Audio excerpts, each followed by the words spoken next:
Pregnant হতে না হতে স্তনে জায়গাটা ভারী লাগা, ফুলে যাওয়া বা একটু ছুলে পড়ে ব্যথা করা, এই ধরনের লক্ষণটা কিন্তু প্রায় অনেকে অনুভব করছেন। তবে এটা কিসের লক্ষণ? এক্ষেত্রে বাচ্চার কোনো ক্ষতি হবে না তো, বা এটা কোনো সমস্যা হয়ে যায়নি তো? এই বিভিন্ন বিষয়ে অনেকে জানতে চেয়েছেন। চলুন আজকের ভিডিওতে এই বিষয়ে আলোচনা করব। নমস্কার, দেশকোণ পঞ্চুর আরেকটি নতুন ভিডিওতে সকলকে স্বাগত। তো আজকের ভিডিও মূল আলোচনা হলো গর্ভাবস্থায় স্তনে ব্যথা কেন হয়ে থাকে, এছাড়াও এই সময় কী করবেন। স্তনে তো ব্যথা হলে স্বাভাবিকভাবে অস্বস্তি লাগে, সেক্ষেত্রে কী করবেন, কোন সময় দেরি না করে ডাক্তারের কাছে যাবেন, এবং সবশেষে যে বিষয়টা নিয়ে জানার অনেকে আগ্রহ প্রকাশ করেছেন সেটা হলো এটা কিসের লক্ষণ, ছেলে নাকি মেয়ে। এই বিষয়ে লোকপ্রচলিত কিছু কথা রয়েছে, সেই বিষয়ে আলোচনা করব। ভিডিওটা মন দিয়ে শেষ পর্যন্ত দেখুন, আশা করি আপনার জন্য অনেকটা হেল্পফুল হবে। তার জন্য অবশ্যই ভিডিওটা ভালো লাগলে, ইনফরমেটিভ মনে হলে বেশি বেশি শেয়ার করুন, পারলে একটা লাইক করুন, আর যারা চ্যানেলে নতুন রয়েছেন চ্যানেলটাকে সাবস্ক্রাইব করে দেবেন। চলো ভিডিও মন বেশি যাওয়া যায়। তো ভিডিওতে এগিয়ে যাওয়ার আগে একটা ছোট প্রশ্ন রাখি, সেটা হলো আপনার প্রেগনেন্সির কত মাস চলছে, কমেন্ট বক্সে জানবেন। এবারে বলি, দেখুন, সাধারণত প্রেগনেন্ট হতে না হতে স্তনের মধ্যে এক বিশেষ পরিবর্তন লক্ষ্য করছেন, যে স্তনের জায়গাটা একটু টাইট লাগছে, হালকা একটু ব্যথা অনুভূত হচ্ছে, ভারী ভারী লাগছে। তার সঙ্গে সঙ্গে স্তনের নিপালের অংশটা ফুলে যাওয়া, নিপালের চারপাশে কালো হয়ে যাওয়া, এই লক্ষণটা অনেকে অনুভব করতে পারছেন। তবে এটা কি স্বাভাবিক? হ্যাঁ, এটা পুরোপুরি স্বাভাবিক। তবে কোন লক্ষণগুলো অস্বাভাবিক সেই বিষয়ে আলোচনা করব। তার আগে বলি, স্তনের মধ্যে অনেকে ব্যথা অনুভব করছেন, যেটা এই সময় প্রত্যেকের ক্ষেত্রে এক ধরনের অস্বস্তি সৃষ্টি করছে। এক্ষেত্রে এটা হওয়া স্বাভাবিক কি না? প্রেগনেন্সিতে কিছু কিছু কারণের জন্য স্তনে হালকা ব্যথা অনুভূত হওয়াটা পুরোপুরি স্বাভাবিক। যেমন বিশেষত গর্ভাবস্থায় যেটা হয়, যে প্রত্যেকের ক্ষেত্রে যখনই বাচ্চা পেটের মধ্যে আসে এই সময় হরমোনাল বিভিন্ন রকম পরিবর্তন হয়ে থাকে। এক্ষেত্রে স্ট্রোজেন, প্রজেস্টেরন যে হরমোনগুলো রয়েছে, এই হরমোনের মাত্রা কিন্তু অতিরিক্ত পরিমাণে বেড়ে যায়, যাতে বাচ্চা সঠিকভাবে বৃদ্ধি পেতে পারে। তো এই হরমোনের প্রভাবেই কিন্তু স্তনের মধ্যে এক বিশেষ পরিবর্তন হয়ে থাকে, যার কারণে স্তনের জায়গাটা কিন্তু একটু হালকা ব্যথা অনুভূত হয়ে থাকে। এছাড়াও গর্ভাবস্থায় যেটা হয়, যে স্তনের মধ্যে কিন্তু মিল্ক উৎপাদন যে প্রক্রিয়া, যাতে বাচ্চা ডেলিভারির পরে সেই মিল্ক পান করতে পারে, এই মিল্ক উৎপাদন প্রক্রিয়া কিন্তু এই প্রেগনেন্ট হতে না হতে শুরু হয়ে যায়। এক্ষেত্রে গর্ভাবস্থায় প্রত্যেকের ক্ষেত্রে স্তনের মধ্যে মিল্ক আসা, মিল্ক তৈরি হওয়ার যে প্রসেসটা, সেটা কিন্তু দ্রুত হারে চলতে থাকে, যার কারণে স্তন হালকা একটু সংবেদনশীল হয়ে যায়, হালকা একটু ভারী হয়ে যায়। সেক্ষেত্রে হালকা ব্যথা অনুভূত করতে পারবে। এমনকি গর্ভাবস্থায় যেটা হয়, যে স্তনের মধ্যে কিন্তু যেহেতু মিল্ক উৎপাদন যে প্রক্রিয়াটা সেটা শুরু হয়ে গেছে, যার কারণে এই জায়গাটাতে প্রচুর রক্তের প্রয়োজন, রক্ত সঞ্চালনের প্রয়োজন, যাতে প্রসেসটা ভালোভাবে হতে পারে। সেক্ষেত্রে রক্তের সঞ্চালন বা রক্তের প্রবাহ কিন্তু দ্রুত হারে হতে থাকে। তার জন্য কিন্তু স্বাভাবিকভাবে স্তন ফুলে যাওয়া, স্তনটা কিন্তু আকারে বড় হতে দেখা দিয়ে থাকে। তাছাড়াও গর্ভাবস্থায় হালকা একটু টাচে স্তনের নিপলের অংশটা একটু ব্যথা অনুভব করছে, এই লক্ষণটা কিন্তু আপনি বুঝতে পারবেন, যেটা পুরোপুরি স্বাভাবিক। তবে এই সময় স্বাভাবিকভাবে যেটা প্রথমেই বললাম, যে এক ধরনের অস্বস্তি লাগে, যে প্রেগনেন্সিতে এই ধরনের সমস্যাটা স্বাভাবিকভাবে প্রত্যেকটা মায়েরা ফেস করে থাকেন কম বেশি। তবে এই সময় কী করবেন বা কী করলে এর থেকে কিছুটা হলেও রেহাই পাওয়া যাবে। দেখুন, গর্ভাবস্থায় বিশেষ কিছু টিপস রয়েছে, যেটা করলে আপনি কিন্তু এই ব্যথা থেকে কিছুটা হলেও রেহাই পাবেন। যার মধ্যে প্রথমত হলো, এই সময় কোনো ধরনের টাইট ব্রা পরে থাকবেন না। গর্ভাবস্থায় প্রত্যেকের ক্ষেত্রে স্তনের আকার বাড়ে, স্তনের আকার পরিবর্তন হয়ে থাকে। সেক্ষেত্রে এই সময় চেষ্টা করবেন একটু লুজ ব্রা পরার জন্য, এক সাইজ বড় ব্রা পরার জন্য।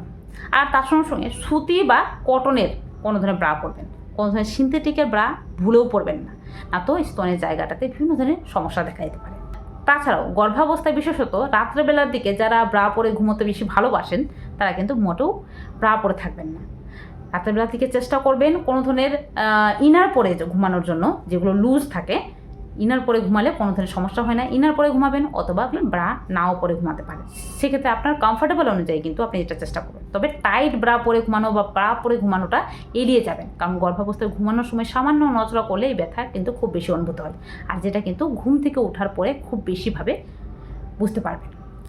তাছাড়াও এই সময় স্তনের যে জায়গাটা একটু ব্যথা অনুভূত হচ্ছে, এই জায়গাটাতে হালকা একটু উষুম জলের সেক দিতে পারেন। মানে কোনো একটা তোয়ালেকে হালকা একটু উষুম জলে ভিজিয়ে নিয়ে ভালোভাবে নিংড়ে নিয়ে সেটাকে হালকা একটু ডেপ ডেপ করে চেপে সেক দিলেও আপনি স্বাভাবিকভাবে একটু রিল্যাক্স পাবেন। অথবা হালকা একটু ঠান্ডা জলে, বরফ দেওয়া জলের কথা বলছি না, নর্মাল ওয়াটার, যেটা কিন্তু ঠান্ডা জল থাকে বা টেপের যে নর্মাল জল থাকে, এই জলে তোয়ালে ভিজিয়ে ভালোভাবে নিংড়ে নিয়ে সেক দিলে দেখবেন অনেকটা রিল্যাক্স ফিল করছেন। এটা কিন্তু আপনি করতে পারেন।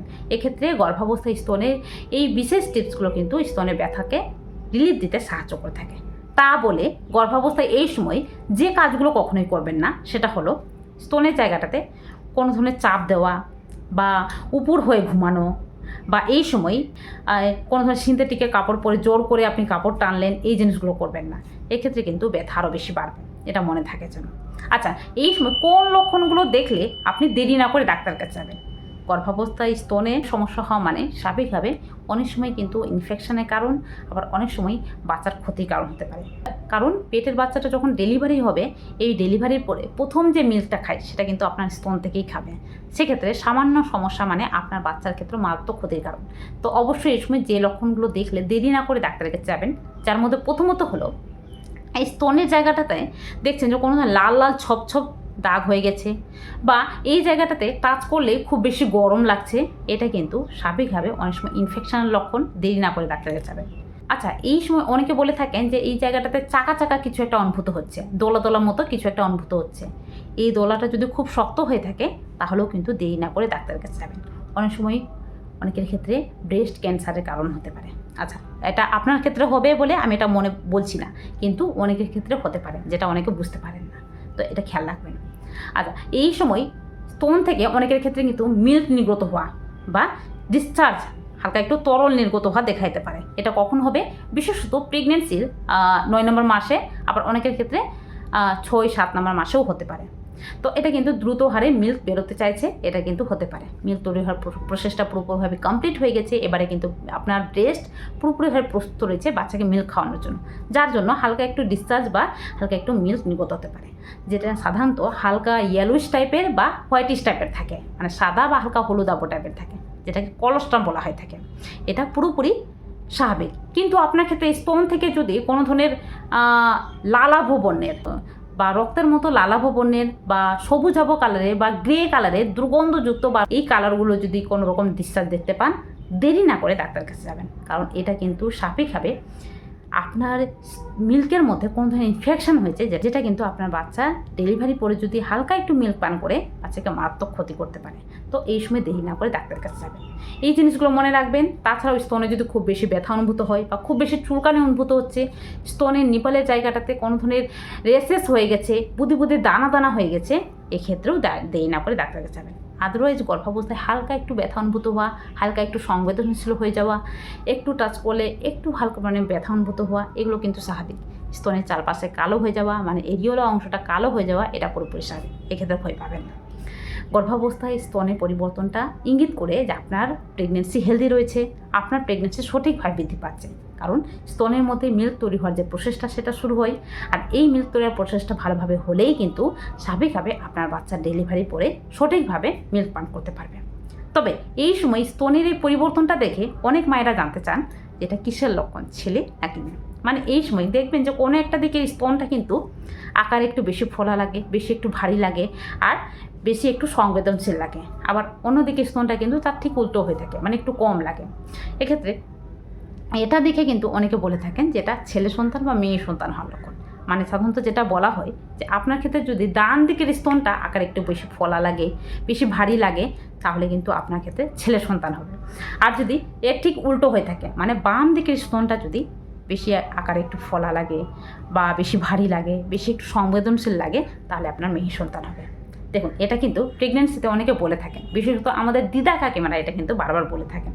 তবে প্রেগনেন্সিতে এটা কিন্তু অনেকের ক্ষেত্রে মিলতে পারে, সবার ক্ষেত্রে মিলবে তেমনটা নয়, কারো কারো ক্ষেত্রে মিলে যেতে পারে। তবে বিজ্ঞান দিক থেকে এটা কোনো মতে যুক্তিযুক্ত নয়, এটা একটা মিথ। আপনি অনুমান করলে করতে পারেন, তবে 100% কখনোই ধরে বসবেন না যে এটা হলেই আপনার ক্ষেত্রে ছেলে সন্তানই হবে।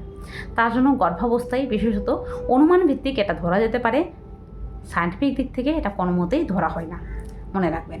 তার জন্য গর্ভের সন্তান ছেলে আছে নাকি মেয়ে এটা জানার আগে যেটা জানার চেষ্টা করবেন সেটা হলো আপনার প্রেগনেন্সি হেলদি আছে কিনা, আপনার বাচ্চা সঠিকভাবে বৃদ্ধি পাচ্ছে কিনা, এবং আপনি ভালো আছেন। যে লক্ষণগুলোর কথা বললাম, মানে স্তনের মধ্যে যে পরিবর্তনগুলো স্বাভাবিক আর যে পরিবর্তনগুলো অস্বাভাবিক, ও যে লক্ষণগুলো দেখলে আপনি দেরি না করে ডাক্তারের কাছে যাবেন, সেগুলো খেয়াল রাখবেন। কারণ গর্ভাবস্থায় আপনার সমস্যা হওয়া মানে বাচ্চার মারাত্মক ক্ষতি হওয়া বা বাচ্চার বিভিন্ন রকম সমস্যা হওয়া। তার জন্য এই বিষয়গুলো অবশ্যই খেয়াল রাখবেন।